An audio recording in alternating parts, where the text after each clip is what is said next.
Hi అండి అందరికి. Welcome to day 16.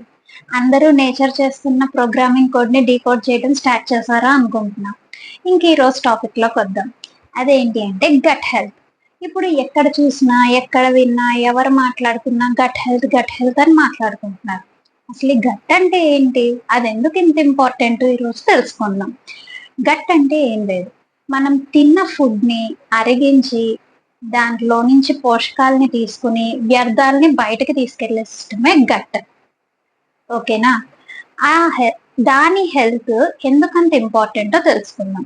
ఎందుకంటే ఆ ఒక్క గట్ యొక్క హెల్త్ మన ఓవరాల్ బాడీ యొక్క హెల్త్ ని ఇన్ఫ్లుయెన్స్ చేస్తుంది. అది ఎలా అనుకుంటున్నారా? మనం తిన్న ఆహారాన్ని డైజెస్ట్ చేసి దాంట్లో ఉన్న పోషకాలని మిగతా బాడీ అంతా సర్క్యులేట్ చేయడానికి అవసరమైంది గట్. సో అక్కడ ఏదైనా ఇబ్బంది ఉంటే మిగతా బాడీ పార్ట్స్ లోకి ఇబ్బంది వస్తుంది. కొన్ని ఎగ్జాంపుల్స్ చెప్పుకుందాం. ఎలా అంటే మన బాడీలో ఇమ్యూన్ సిస్టమ్ ఉంటుంది కదా, ఏదన్నా బ్యాక్టీరియా వైరస్ వచ్చినప్పుడు మనకి డిఫెన్స్ కి ఉపయోగపడేది. అందులో 70% ఆఫ్ ఇమ్యూన్ సెల్స్ మన గట్ లోనే ఉంటాయి. ఎప్పుడైతే గట్ హెల్త్ ఆల్టర్ అయ్యిందో ఆ ఇమ్యూన్ సెల్స్ కూడా ఆల్టర్ అవుతాయి. ఆల్టర్ అయినప్పుడు మనకి ఇమ్యూనిటీ అన్నది వీక్ అవుతుంది. ఇంకొకటి హ్యాపీ హార్మోన్స్, సెరటోనిన్ అంటారు. 95% దాని ప్రొడక్షన్ గట్ లోనే జరుగుతుంది. గట్ హెల్త్ ఆల్టర్ అయినప్పుడు మన ఎమోషన్స్ కూడా ఆల్టర్ అవుతాయి. మూడ్ స్వింగ్స్ రావడం కానీ, డిప్రెషన్ లో ఉండడం కానీ, అలాంటివి కొన్ని ఆస్కారాలు ఉంటాయి. ఇంకా గట్ నుంచి బ్రెయిన్ కి కనెక్షన్స్ ఉంటాయి. వేగస్ నర్వ్ తో నిరంతరం మన గట్ బ్రెయిన్ మాట్లాడుకుంటూనే ఉంటాయి. సో ఇది ఆల్టర్ అయినప్పుడు ఆబ్వియస్ గా మనకి బ్రెయిన్ కి సంబంధించిన హెల్త్ కూడా డిస్టర్బ్ అవుతుంది. బాగా గట్ డిస్టర్బ్ ఉన్న వాళ్ళకి ఫ్రీక్వెంట్ గా హెడ్ ఏక్స్ రావటం, మైగ్రైన్స్ రావటం, ఇంకా వాళ్ళకి ఏదో తెలియని ఆందోళన, యాంగ్జైటీ, ఒత్తిడి ఇవన్నీ ఫేస్ చేస్తూ ఉంటారు. ఇంకా మన బాడీ మొత్తం ఉన్న వెయిట్ లో 1 to 2 kgs వెయిట్ బ్యాక్టీరియాదే. ఆ బ్యాక్టీరియా కూడా మాక్సిమం బ్యాక్టీరియా ఎక్కడ ఉంటుంది అంటే మన గట్ లో ఉంటుంది. అది హెల్తీ బ్యాక్టీరియా మనకి ఉపయోగపడే పనులు చేస్తుంది. బ్యాడ్ బ్యాక్టీరియా మనకి ప్రమాదకరం. ఈ గుడ్ బ్యాక్టీరియా బ్యాడ్ బ్యాక్టీరియా అన్నది 80:20 రేషియోలో ఉండాలి. ఎప్పుడైతే అది ఆల్టర్ అయ్యి బ్యాడ్ బ్యాక్టీరియా ఛార్జ్ తీసుకుంటుందో మనకి చాలా చాలా డిస్టర్బెన్సెస్ వస్తాయి. ఒకటి వెయిట్ ఇష్యూస్ వస్తాయి, కార్డియోవాస్కులర్ ఇష్యూస్ వస్తాయి, ఆటో ఇమ్యూన్ ఇష్యూస్ వస్తాయి, ఇంకా హార్మోనల్ ఇష్యూస్ వస్తాయి, ఇమ్యూన్ రిలేటెడ్ ఇష్యూస్ వస్తాయి. ఇలా 1, 2 కాదు, బ్యాడ్ బ్యాక్టీరియా ఛార్జ్ తీసుకుంది అంటే మొత్తం మన బాడీని అంతా రచ్చరచ్చ చేసేస్తాయి. ఓకే, అసలు ఈ గట్ హెల్త్ ఎందుకు డిస్టర్బ్ అవుతుందో తెలుసుకుందాం కారణాలు. ఫస్ట్ మెయిన్ ఇంపార్టెంట్ కారణం ఏంటి అంటే స్ట్రెస్. ఇప్పుడు ప్రతి ఒక్కళ్ళకి ఉన్నది, ఆల్రెడీ మనం ఇది వరకు కూడా డిస్కస్ చేసుకున్నాం. మన బాడీ కాన్స్టెంట్ గా ఫ్లైట్ మోడ్ లో ఉంటుంది. ఫ్లైట్ మోడ్ లో ఉన్నప్పుడు డైజెషన్ తగ్గిపోతుంది, మనం ఇది కూడా డిస్కస్ చేసుకున్నాం. అలాగే ఫ్లైట్ మోడ్ లో ఉన్నప్పుడు ఇంకేమేం డిస్టర్బెన్సెస్ జరుగుతున్నాయి అన్నది ఆలోచించి గుర్తు తెచ్చుకుని గ్రూప్ లో పోస్ట్ చేయండి. ఓకే, సో డైజెషన్ వీక్ అయిపోతుంది, అరగదు. అరగకపోవటం వల్ల ఏమవుతుంది? గ్యాస్ ఫామ్ అవుతుంది, పుల్ల తెనుపులు వస్తాయి. అలాంటప్పుడు మనం ఏం చేస్తాము? ఒక గ్యాస్ టాబ్లెట్ వేసేసుకుంటాం. ఇప్పుడు ఎలా ఉంటుంది అంటే బలానికి బి కాంప్లెక్స్ ఎలాగో గ్యాస్ కి గ్యాస్ టాబ్లెట్ అని అంత ఫ్రీక్వెంట్ గా కామన్ గా ఓవర్ ద కౌంటర్ వాడేస్తున్నాం. డాక్టర్స్ జనరల్ గా ఎప్పుడు ప్రిస్క్రైబ్ చేస్తారు?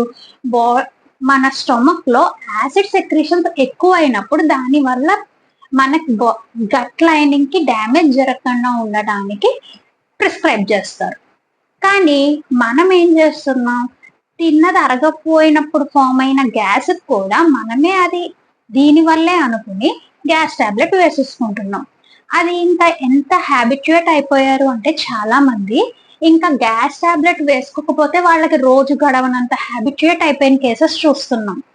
సో అలాంటి వాళ్ళల్లో ఏం జరుగుతుంది అంటే లోపల నుంచి బాడీ మనకు ఒక సిగ్నల్ ఇస్తుంది, మీరు తిన్నది నాకు అరిగించుకోవడానికి సరిపడా యాసిడ్ లేదు, డైజెస్టివ్ ఎంజైమ్స్ లేవు అని అది మనకి ఇండికేషన్ ఇస్తుంది.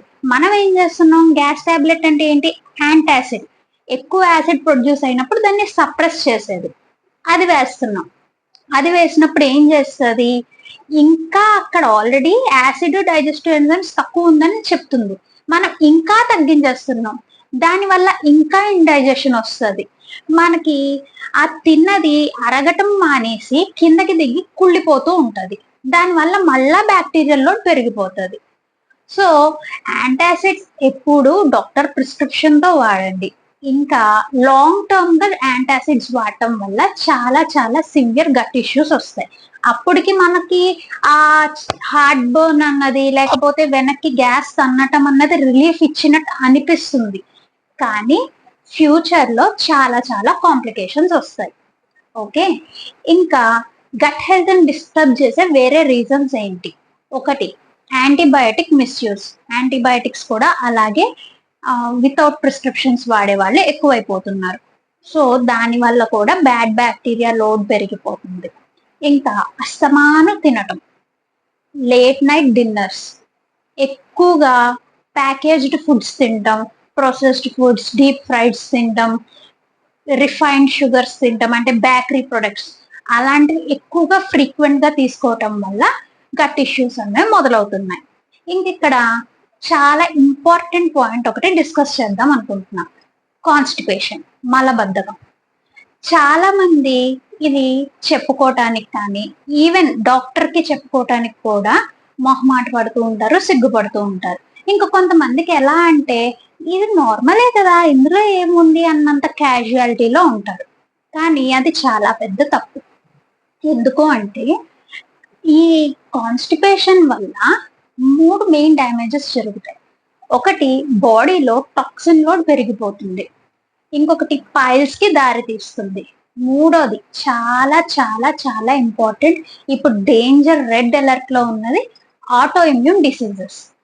ఆటో ఇమ్యూన్ డిసీజెస్ అంటే ఏంటి? ఇప్పుడు మన బాడీ ఏం చేస్తుంది అంటే మన బాడీలో ఉన్న సెల్స్ ని వాటి సొంత మనుషుల్లా చూసుకుంటది.